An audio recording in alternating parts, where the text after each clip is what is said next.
Hey everybody, welcome back to Race of History. We are going to get into a video today by Extra History on the Harlem Hellfighters. I just did the Hellfighters song by Sabaton yesterday. There's not a Sabaton history for it yet. So I went and looked through a couple of different, channels to see if there were videos on the Harlem Hellfighters. This is the one I've decided on. I have not seen it before, so I'm not really sure how good it is, but Extra History normally does a pretty good job, so we'll see. But this is what we're going to get into, the Harlem Hellfighters by Extra History. Let's get into it. Outpost 20, Argonne Forest, 0200 hours, May 14th, 1918. Two soldiers, Privates Henry Johnson and Needham Roberts, stand alert at the outpost. Though American, they wear French helmets and belts over their U.S. Army uniforms and carry French rifles. A bullet whizzes by. German snipers. They're under attack. They hunker down in their dugout and line up grenades. Suddenly, a noise. Someone's cutting through the gate. Roberts decides to run for help, but falls wounded. And he makes his way back to Johnson to help him chuck grenades at the enemy until they both run out. Switching to his rifle, Johnson holds fast against a determined German assault. But he runs out of bullets. And in the confusion, he mistakenly loads an American magazine into his French rifle, jamming it. As German soldiers storm into their position, Johnson resorts to swinging the gun like a club until he takes a blow to the head. Fighting to stay conscious, he sees three enemies grabbing Roberts. Johnson draws a bolo knife and prepares for his final stand. He slashes and stabs three of the enemies, then descends into a berserker rage. Ignoring gunshots to his face and hands, he attacks the German squad with such a fury that they flee. And when reinforcements arrive, they find 4 dead enemies and evidence Johnson wounded 10 more. He will be promoted to sergeant, receive an award from the French, earn the nickname Black Death, and become the most legendary member of the Harlem Hellfighters.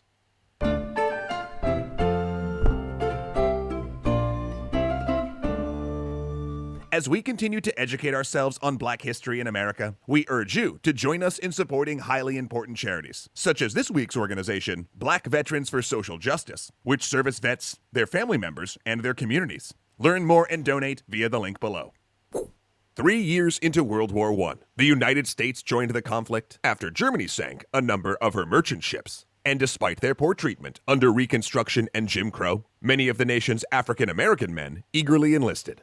They saw the war as an opportunity to prove their worth and challenge stereotypes. Initially, they were turned away. But then the Secretary of War initiated a draft that included all able-bodied men between the ages of 21 and 30, including black men.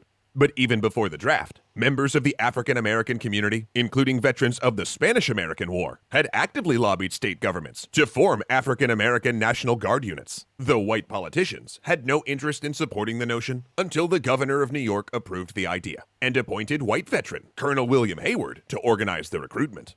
The men assigned to this new regiment, the 15th Infantry, many of them from Harlem, New York, reported for service on July 25, 1917, at New York's Camp Whitman. They initially stood at over 2,000 mostly black and Puerto Rican recruits, with nearly another 2,000 on their way, thanks in part to the draft. But as their numbers grew, training proved difficult due to lack of space. But then they received both good and bad news. The good news, the Army found a suitable training camp. The bad news, it was Camp Wadsworth in Spartanburg, South Carolina. The local reception was predictably racist. Before they'd even arrived, the Spartanburg Chamber of Commerce issued a letter claiming the most tragic consequences would follow the introduction of the New York Negro with his northern ideas into the community life of Spartanburg. That's a very interesting way to phrase that. It's obviously an open threat, right? It's an open threat of like something bad is probably going to happen if you come down here. That's basically what they're saying. But it's interesting that they phrased it that way. That they phrased it as coming down here with northern ideas. Because that makes it seem like, that makes it seem like it's like a big part of it is a cultural thing. Which is interesting. Because when you look at this stuff, it's very easy to see race in it, right? Like it's obviously not very hard to notice race in these situations. And it's easy to become consumed with the idea that it's all about race. But the phrasing of that made it seem like it wasn't. Like that race was part of it, but part of it was the cultural differences between North and South. I don't know. I just felt like that was a very peculiar way to send a threat. They were, in essence, implying that a black U.S. troop would be met with violence. And while that turned out to be an empty threat, plenty of Spartanburg's businesses refused to serve the black soldiers, which prompted Camp Wadsworth's white soldiers to boycott those establishments in solidarity. Meanwhile, in the heart of the war, the French were under pressure and low on men. They called on the United States for reinforcements. So under the command of General John J. Pershing, an entire U.S. brigade that included the 15th was shipped to France as an autonomous unit. For the beleaguered men of the 15th, even the trip was rife with difficulties. It took them several tries to even make it out of American waters after a mechanical breakdown, an onboard fire, and a collision during a blizzard forced multiple returns to port. But finally, on the 27th of December, the men of the 15th arrived in France, only to be relegated to digging and other backbreaking labor. Despite the fact that Pershing was supposedly an advocate for black soldiers, he was stuck in a racism sandwich. On one side, many of his white soldiers refused to fight alongside blacks, and on the other, many high-ranking government officials advised it might be bad for his career if he integrated his troops. And this might be why, after a few months, he decided to loan his black regiment to the 16th Division of the French Army. The French already had black soldiers fighting throughout the war, right? Like that's not something new for the French. And so this actually ends up working out decently well. And I think considering the options, I feel like it was one of the better ideas to give these troops essentially to the French, because they had had black troops the whole time. And so it was no, it was a totally different thing if they were going to be fighting with the French. And so I feel like, considering all of the bad options you have, this might be one of the better ones. Redesignated the 369th Infantry in May of 1918, these men would finally get their chance to fight. And after 2 months in the trenches, they were reassigned as part of an Allied counterattack. For the most part, the French seemed grateful for the reinforcements, and in what must have been a nice change of pace for the men of the 369th, their race was not treated as a negative. This was partially due to the French having a long history of men of color serving in their ranks, from the Revolutionary General Thomas Alexandre Dumas to many colonial soldiers from Morocco and Senegal. Then in September, the 369th Infantry forged their legacy. In a fierce battle, they captured the town of Sechaux, with one of the white American officers, Lieutenant George S. Robbs, taking charge of his platoon after their superior officers were killed. And as he and his men doggedly took out snipers and machine gun nests, Robb himself refused to leave the field, despite multiple combat wounds. Holding Sechaux gave the Allies a strategic advantage. But the 369th had done almost too good of a job, as they'd outpaced the French troops that were supposed to flank them. But by the time they received the order to pull back, they had already stormed 14 kilometers through heavy German opposition. It was a victory that cost them 851 men.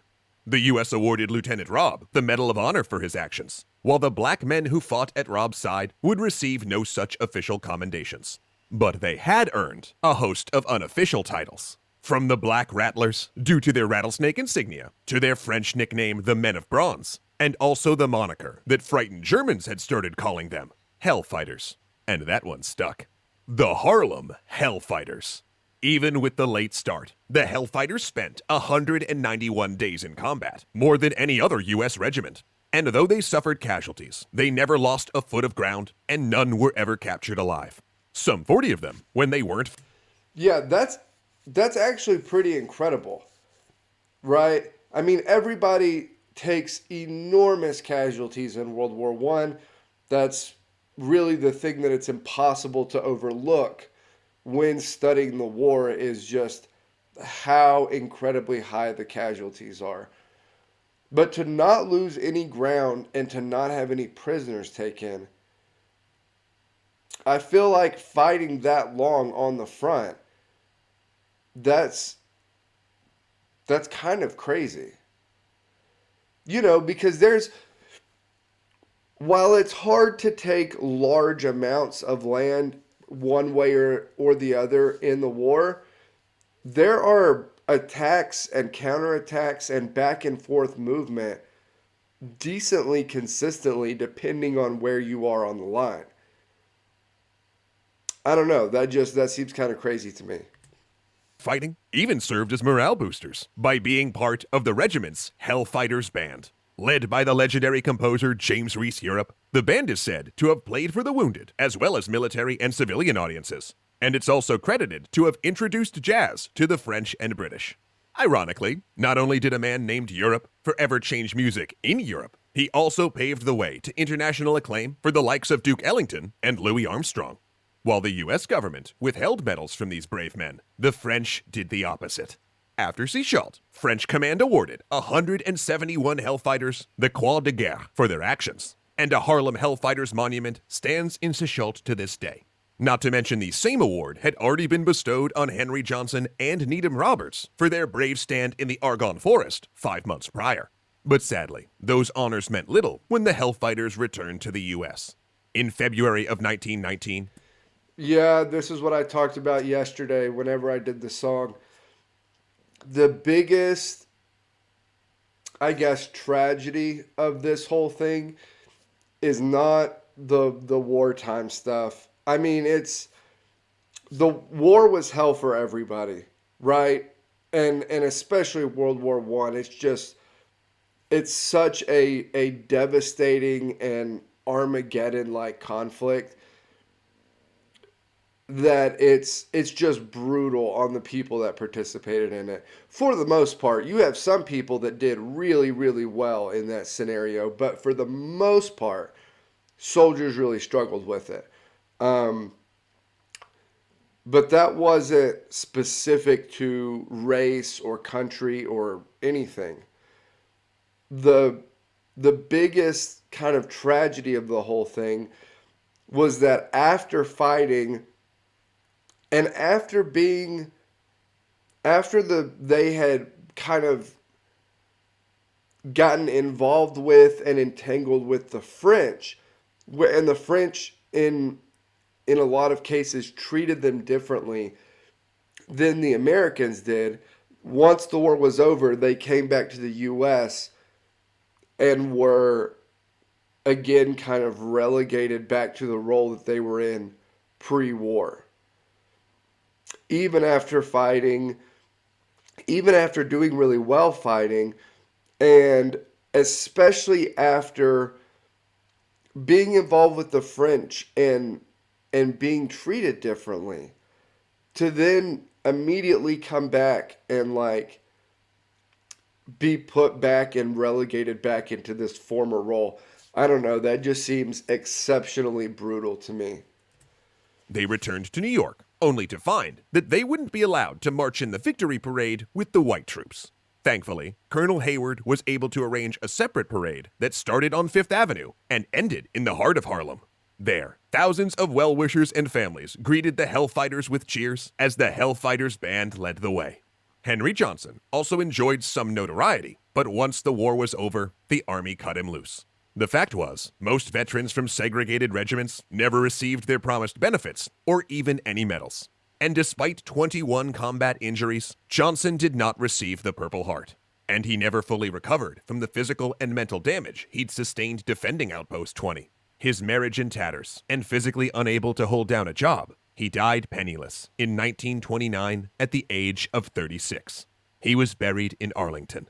Other Hellfighters would also meet tragic ends, including James Reese Europe, stabbed in the neck by a bandmate, and another Hellfighter private, Leroy Johnston, would survive the war and the long journey home, only to be lynched in Arkansas during the Elaine Massacre of 1919. Jesus. But their legacy lived on.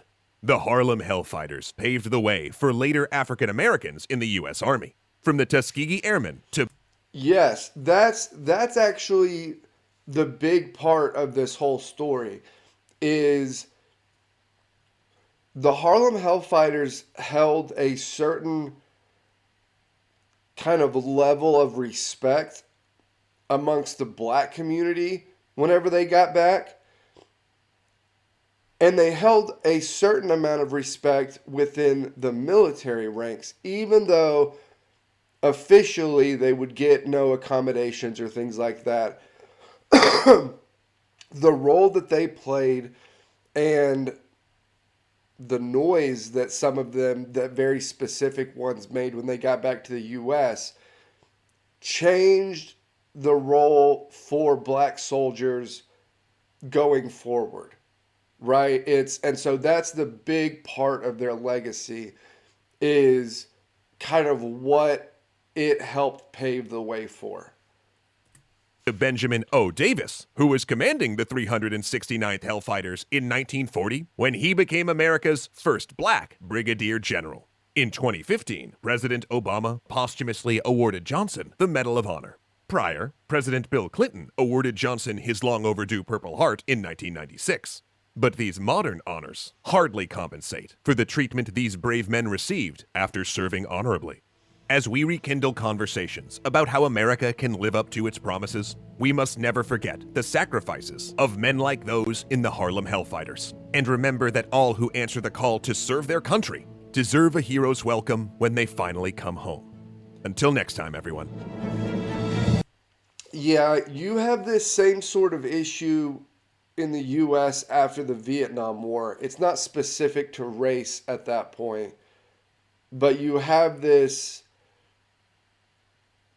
I guess, I won't say frustration, but there is frustration, but a kind of lack of respect for the soldiers that fought because the Vietnam War wasn't popular, right?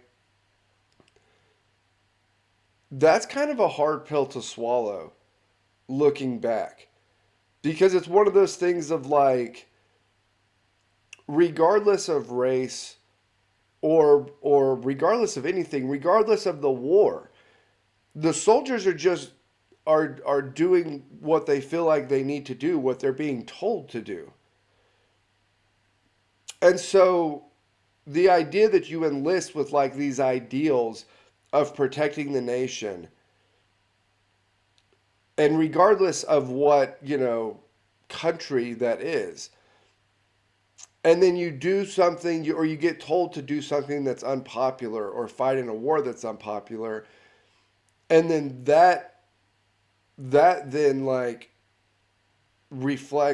makes you look bad, makes you, like, people start treating you poorly. I don't know, that's a very difficult thing to kind of contend with. But anyway, this was the Harlem Hellfighters by Extra History. As always, like, comment, subscribe. Help me keep building the channel over here. I'll put the link to the Discord down below, and I'll see you all next time.